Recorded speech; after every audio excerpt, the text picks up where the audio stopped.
Pertama, pemirsa, oknum guru yang diduga pelaku kasus pelecehan seksual di SMA Negeri 1 Motoling menjalani pemeriksaan internal.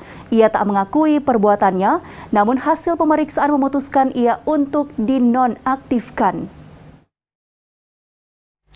Kasus dugaan pelecehan seksual yang dilakukan oleh seorang oknum guru SMA Negeri 1 Motoling, Kabupaten Minahasa Selatan, kini ditindaklanjuti.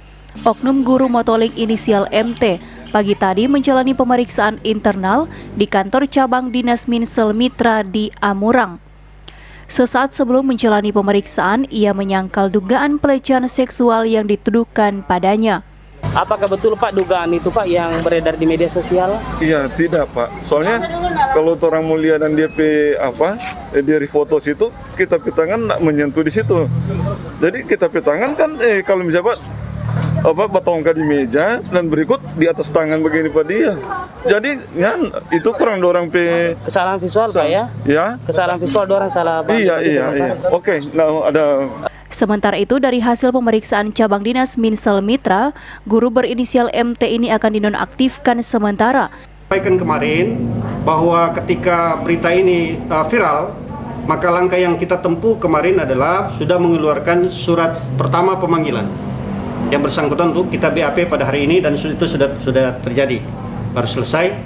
Yang kedua adalah kita sudah keluarkan surat perintah kepada kepala sekolah untuk menonaktifkan sementara guru yang bersangkutan. Artinya kita tidak izinkan guru yang bersangkutan itu untuk datang di sekolah.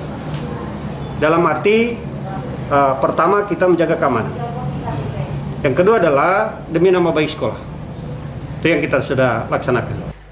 Ia menambahkan saat ini sudah ada 6 siswa yang juga melaporkan diri sebagai korban pelecehan seksual guru ini dan akan ditindaklanjuti pihak sekolah. Queen Simatau melaporkan untuk Kawanwa TV.